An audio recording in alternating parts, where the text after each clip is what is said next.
Here is the 2024 BMW X7 xdrive40i in mineral white metallic over Silverstone Synthophane interior.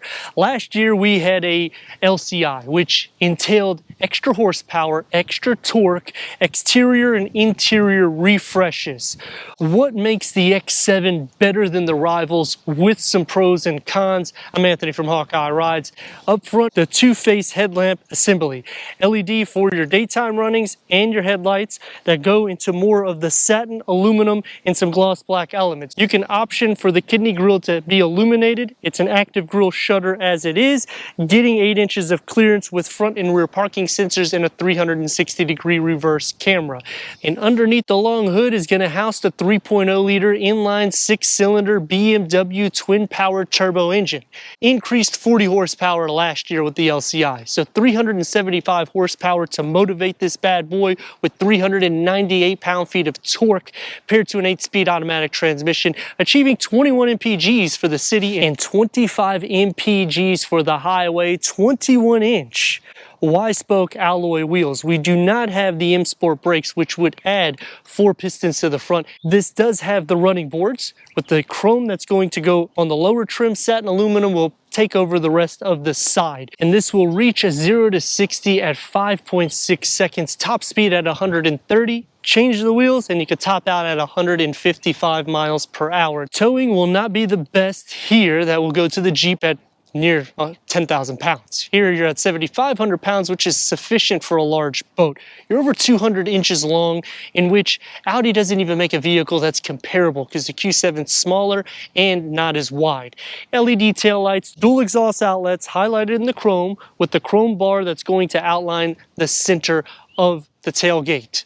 The M60i is going to be the more performance variant, but you're going to spend over $20,000 more. 0 to 60 will be barely in the 4-second margin. So you don't have to go full XB7 in order to get your 0 to 60s to go super fast. Air suspension, rear axle steering, all this is going to help with cornering and getting in and out of any tight space because the car is over 200 inches long. Kick to open or power liftgate going inside, 12.8 cubic feet of storage. You can lower the suspension because of the air suspension underneath the floor. It's going to get some storage with the storage for the larger privacy cover, which this one will just cover up the back portion of the trunk. You have a little nook right here, 12-volt charger. And you can split fold the rear bench at a 50-50 split, which I've already done one. And you can do the same thing for the bench. And when you split all of this down, you're maxing cargo to over 90 cubic feet. It will take a few seconds because it's electric, but everything's done through the back, so it's easier for you for your day in and day out use. This is a inline 6-cylinder twin power turbo. We need to go inside, start it up so you can hear that exhaust.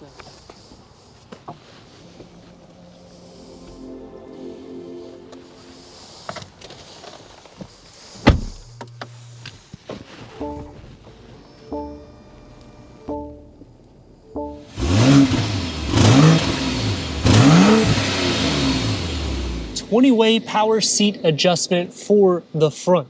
Heated, ventilated memory for the front as well. Headroom and leg room.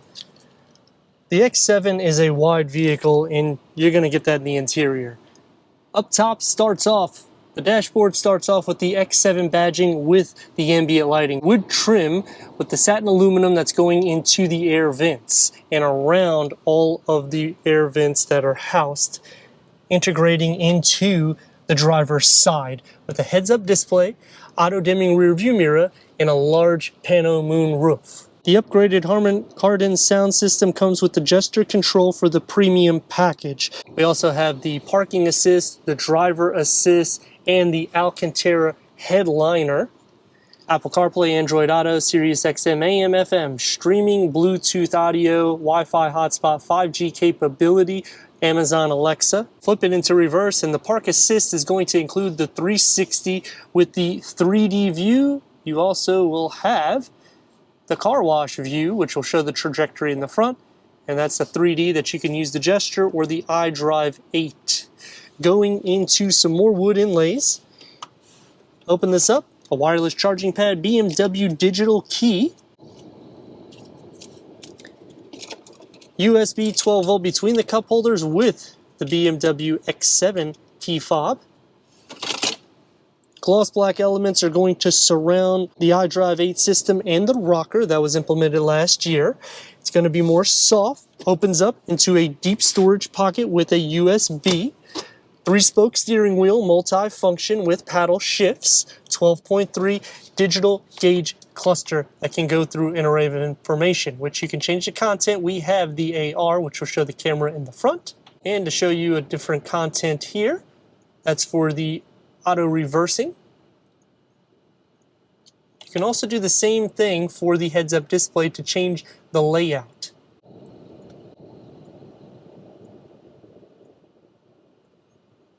The door panel and the dash integrate in together, and it's going to be more of a soft material where it needs to be. One touch up and down for all the windows.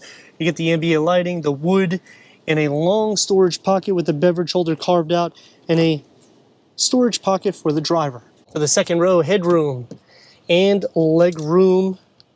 Storage behind both of the front seats, USB ports as well. Dual climate control settings and heated second row plus third row because we have the climate control package. Air vents in the center, USB ports, and a 12 volt. The center will have the cup holders with a storage pocket for the armrest. And the door is going to have the power sunshades in which you can close and open all of the moonroof and the pano on one side, so it makes it a little bit more easy. Air vent is going to be on the side as well, so you can feel the air condition all around you. Ambient lighting, soft where it needs to be, and the same size storage pocket that's in the front. Sliding to the center, the floor isn't completely flat, but you have your own area where you could share a little bit of feet space because it is a wide vehicle. Butt and shoulder space, it's not going to be a problem, nor is headroom sitting into the center if you're optioning the bench. Sliding back, these are also power seats. So you got 4-way power seat adjustment to recline them, and you can also move them up and back. To go to the third row, push this button here, and it will electronically move it. It takes a few seconds because it also adjusts the driver's seat forward. Now that we have some room to enter, you're going to have USB ports on both sides, cup holders, a large rear window with the air vents, and this has the 5 climate control with third row heated seats and its own panel moonroof. Leg space will be a little bit tight if the seat is back. As for feet space, the rails are actually pretty good because of the way they're situated. Headroom, not an issue. 5.6 seconds 0 to 60, 47.9, 52.1 weight distribution, and 375 reasons to let you see what it looks like.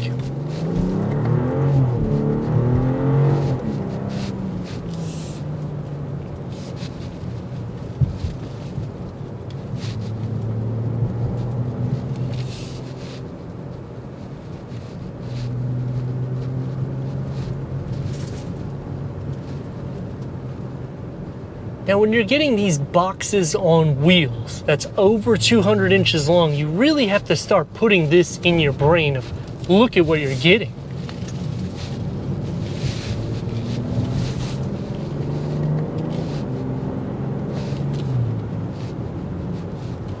The only con that I would say right off the bat is you don't hear the exhaust filter in. But then in the same category, you may not expect or want to hear it because you're not going to the M60i variant.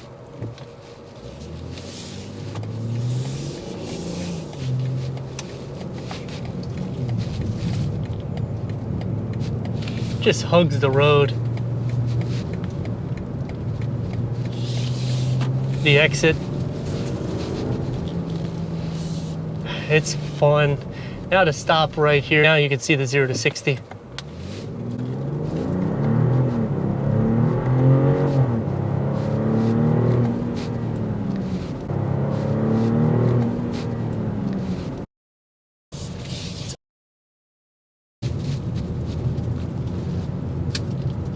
It's good, it's fun, it's athletic, it's nimble, hugs the road, The steering has a little bit of weight to it when you're in sport mode.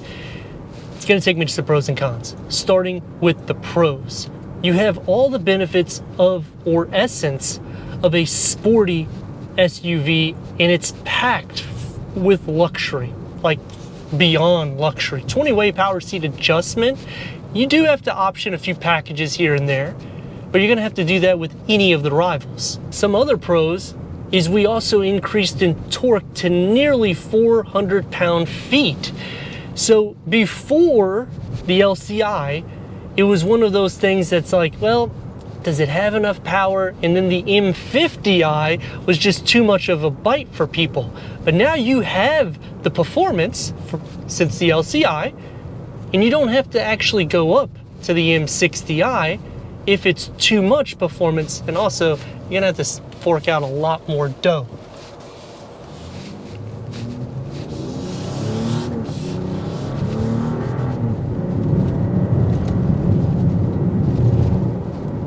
"21-inch wheels soaks it up pretty good. The air suspension also helps, and I'm still in sport mode. Throwing it into comfort, you're not gonna hear the exhaust at all. The road noise will filter in just a touch. Going against some of the comparable rivals, because of adding different features to the vehicle, it starts making it more at a 90 grand to 100 grand vehicle, in which you could option a Grand Wagoneer that's gonna have some more horsepower, and it's gonna be similar to the 0 to 60 numbers and better towing, but it's gonna be a little bit more tech rich. And I just feel like inside here, the materials are just a little bit more plush, even though the Grand Wagoneer does an excellent job with giving you wider seats. You get a little bit more of that sport feel here instead of just a luxury vehicle. As for the Escalade, power variants can also differ the price. Adding any features will increase the price significantly, and most people are going to consider going up to at least the sport trim before thinking about the V, because the V series is going to be over 150 grand. You're going to go that route, go to the XB7. You're gonna be just as happy. Taking me to some cons about the vehicle, the power seat adjustment for the second and third row, it's a little bit slow, so it would be nice to just have a manual adjustment so you could do a quick throw it down to load anything into the cargo area. And the storage underneath the floor is good, but when you put the privacy cover, it starts making it a little bit less easy to use. There's no pass-through, and yet there's so much real estate for this center cluster to open up more storage capacity for the front occupants. I do like that you can option the bench or the captain seats, so that way you can have more seating, or you can have the pass-through in which you can utilize a little bit more storage. Turn radius is about 2 lanes. Give her a little go. She's ready to perform instantly. And that's what I like about the BMW. You don't really feel any lag, a smooth drive. Mercedes does a good job as well in the interior, but you're gonna be spending more money, and this still is going to be the fastest compared to all of its competitors. But let me know your thoughts in the comments. And if you're new to the channel, consider subscribing. Check out the next video, merchandise, website, and Instagram. Leave a comment and a like. And I'd like to thank BMW of Wesley Chapel for giving us this 2024 BMW X7 xdrive40i for our car review.